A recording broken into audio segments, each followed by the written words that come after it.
to be very agile. They're the most agile of bears. Hi, Mom.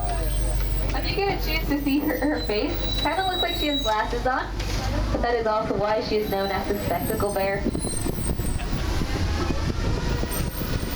Here to the right, this is where some spotted neck otters live. Although, are y'all able to spot them over there? They're pretty hard to spot from the bus, so I suppose they ought to move along.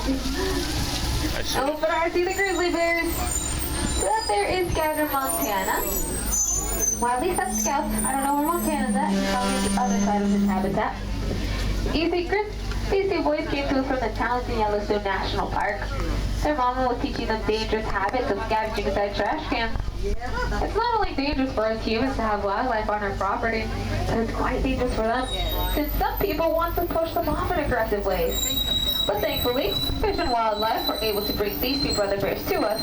And they're, as you can tell, living their best life now. If you would like to help grizzly bears out in the wild, specifically from the states of Alaska down to Wyoming, make sure that you put all your food and hygiene products in bear containers so they're not driven too close to humans. Now this is where the sloth bears, Kartik and Shala, live. Oh, they got married not too long ago. Y'all know how they met? They met online. That's how the kids do it nowadays. You see, they met they met online. Those two guys on a species survival plan. That's the website which they met on. You see, what we do, we look at their genetics, and if they're genetically different, we match them up. Then they're introduced to one another. If they like each other, they get married. Just like Kartik and Shala did. So everybody, fingers crossed, and hopefully we get a sloth bear baby soon. Now, of course, we have this program so that we can help prolong the species, making sure there's always genetic variation, but also so that we can then introduce them back out into the wild.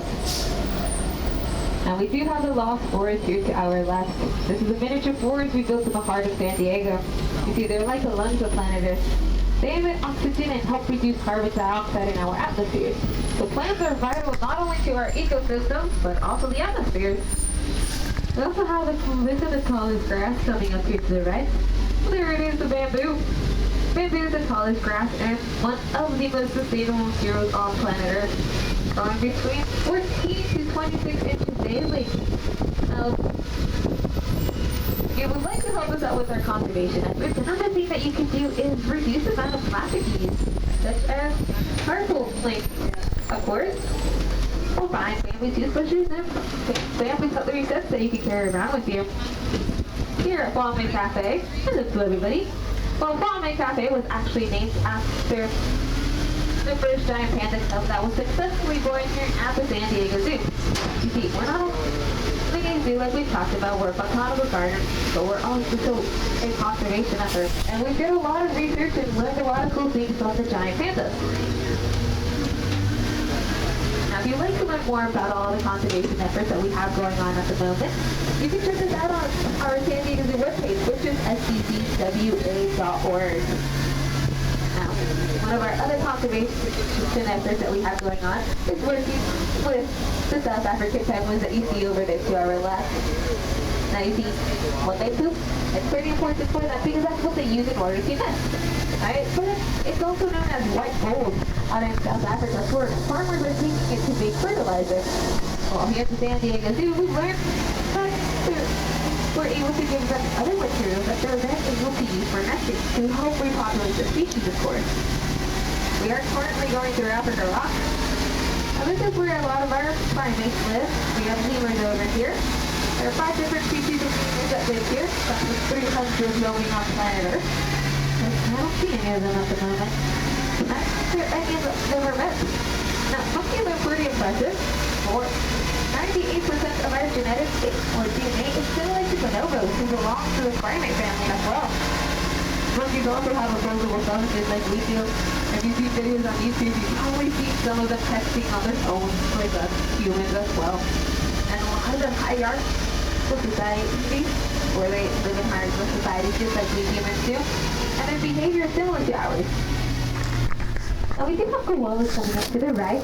We have the largest colony of koalas living here in San Diego, or rather outside of Australia.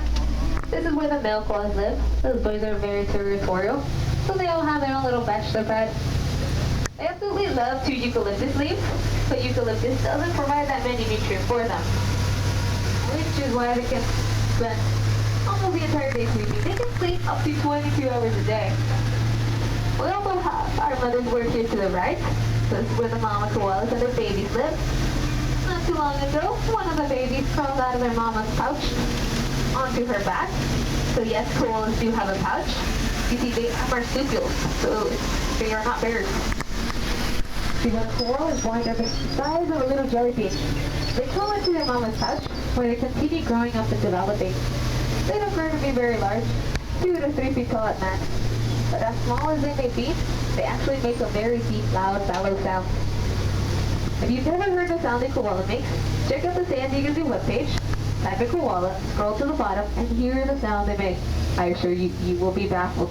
You won't even believe it. It's such a scary sound that they make.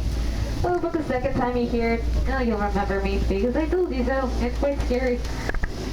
Like I mentioned, we do have the largest colony of koalas living here outside of Australia.